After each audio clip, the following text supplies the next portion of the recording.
5, it's offer review, and we got some things in game that are a little bit concerning that we're going to talk about. We're waiting the Black Cat event to start in a couple days, and something that is of high interest is behind me, and I'm blocking it. I'll move out of the way right here. Reach 100,000 points to earn rank rewards, and that is in game right now. Now, I'm hoping this is intentional because I know there was a lot of negative feedback from the post where they said on Friday's blog post that the rank rewards with a minimum leaderboard score of 400,000. Now, the reason why this matters is if this is actually 400,000, and let's say you score 401,000 points, well, that means there's probably only like 100,000 players that are going to get over 400,000, but the number of players that are going to get over 100,000, like the way it says right here, is probably closer to 300,000. So if you get 401,000 points, you're going to be at the bottom. You're going to be in the 81 to 100th percentile, and you're going to get 30 Black Cat shards. But if this, what's in game, is actually accurate, and it's 100,000 points, and there's 300,000 players as opposed to 100,000 players, and you get 401,000 points, then you may actually score way up. And I don't have the screenshot here, but you might score in the 30th percentile or the 40th percentile. So this absolutely affects the amount of rewards that players are going to get based off the percentages. So I don't know what's accurate. Now, what I do know is that this was a huge mess with Nova, where they didn't disclose that it was 400,000, and then we had to dig up a screenshot of it saying 100,000. But then when the payout happened, everybody got terrible rewards because it was based off 400,000. Largely, I know that this is what they want to happen, but I know it's not favorable, and I really hope that it actually is 100,000. Speaking of bugs and them not knowing what they're doing, in the blog post on the 11th, they said that they were going to change over the war bonuses a couple hours ago, August 27th at 2 o'clock, which was 3 hours ago. And this absolutely has not happened. And I don't know what's going to happen for tomorrow. So these are going to be the new bonuses. Largely, the room bonuses changed, and they're more based off of adjacent. And there's also bonuses for mutants, so I think there's going to be a lot more mutants on defense. Why can't we get an option to auto entire Blitz roster with a touch of a button? And I think a lot of you guys know that I am not a fan of the Blitz mode at all. And if they ask me, I would say just delete the whole game mode. I don't like it, and I know a lot of people want the an entire auto Blitz thing, which I think it would be fine, but I know that there's people over there at Scopely that absolutely did not want that. But for me, I wish that they would bring back, or at least make an attempt to make Blitz the way it was when the game came out. When the game came out, you played it manually, but you only had a limited number of teams, like 8 teams. And the cooldowns were every 6 hours. So why can't we do something like that? A game mode which is only 40 characters, maybe the last 40 characters that have come to the game. You're actually going to have to think and construct teams. You're going to actually have to play them manually, but it's not going to be overly oppressive because it's going to be 8 teams every 6 hours.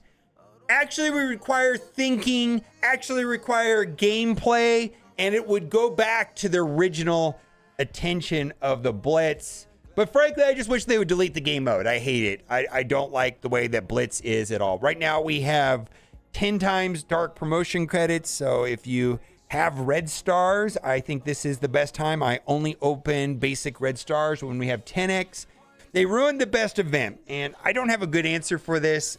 But there's 2 posts and then a response from community manager Archangel from the Nowhere event with the Cosmo event, which was controversial back then.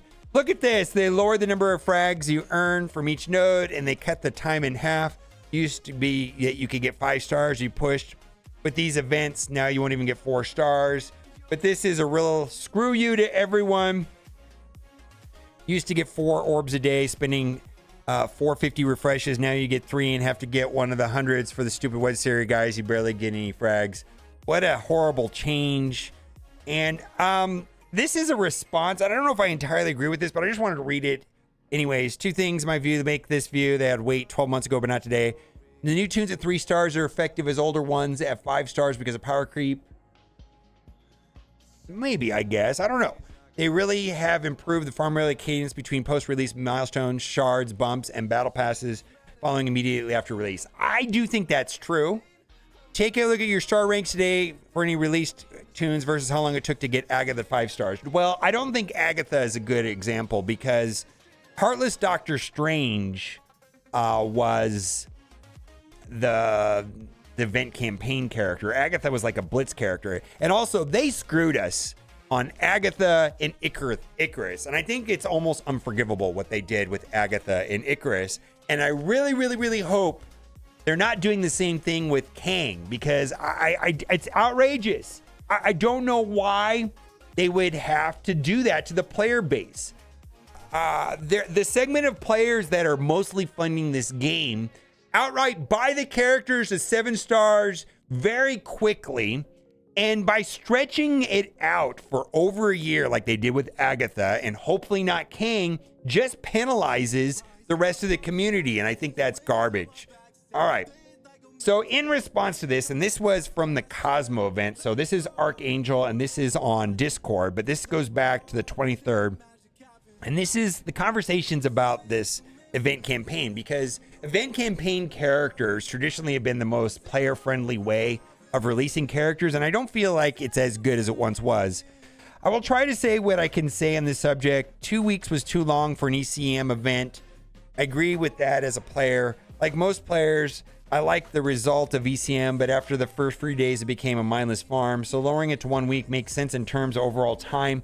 And I feel like what this one is 10 days, right? The part that is frustrating to players is that while the 1 week improved in terms of the amount of shards you could get, the 1 week isn't as much as the 2 weeks were. So then result was how many shards a player can get. Before, with the 50 to 100 core refreshes, you could get 4 to 5 stars. Now it is 3 to 4 stars. This part of the feedback is being relayed to the team. See, this is the problem right here. 3 to 4 stars was the intent of this run of the event. We will see how the future runs go. Never say we'll go back to the old way, but I'm relaying the feedback. And I think all they've done is 6 one way, half a dozen another, but actually I think it's more expensive. They're moving how long the events are, but then playing with the odds.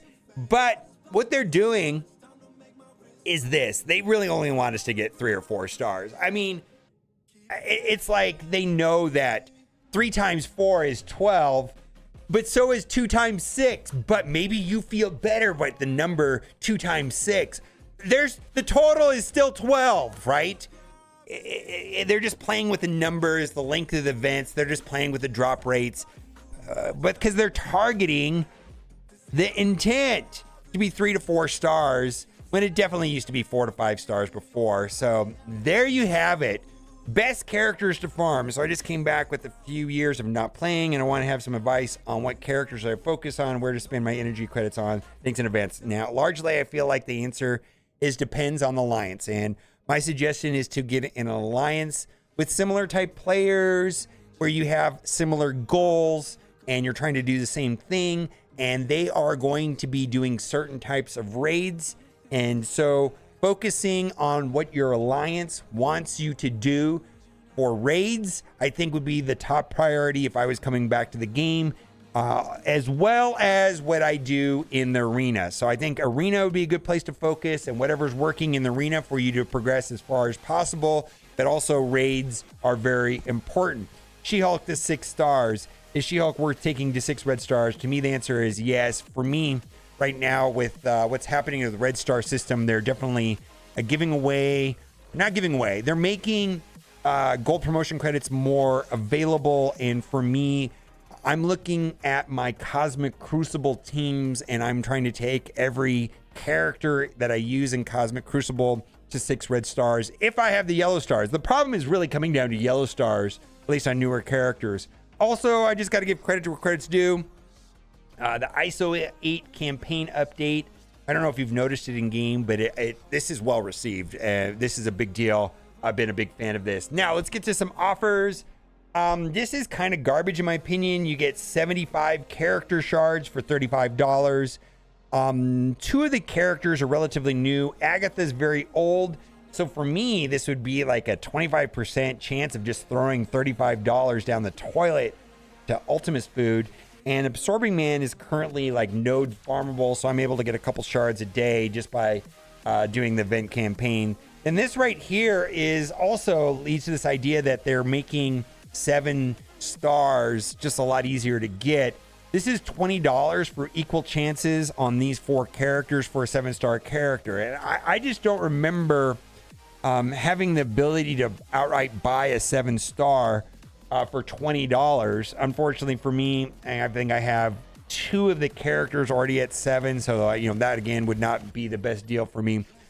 Again, right here we've got an Elite 6 for $10. Elite 6s they used to try to sell for $75. In addition, there is 15 Val Shards, which is a character I'm interested in taking to Dark Dimension 6. So this is a very important character to me, and I will be purchasing this offer twice just for the Elite 6, and then also get some highly in demand character shards that I need. Don't feel as strongly as the Beta Ray offer, nor the Sylvie offer, but maybe for you, if spending $10 lets you go up another star level, maybe that's worth it for you. The contrast between gold promotion credits and dark promotion credits is night and day. They are absolutely being insanely scarce with dark promotion credits. Wow, $100 for 1,200. Trash! The other day they had that calendar offer for $50 for 3,000 gold promotion credits, which I did scoop up. They are being ridiculously stingy right now with dark promotion credits. We've got an offer right here for Titania for $10. I believe there's an Absorbing Man one as well. And there you go. Let me know what you think in the comment section. As always, thanks for watching. Bye for now. No outro.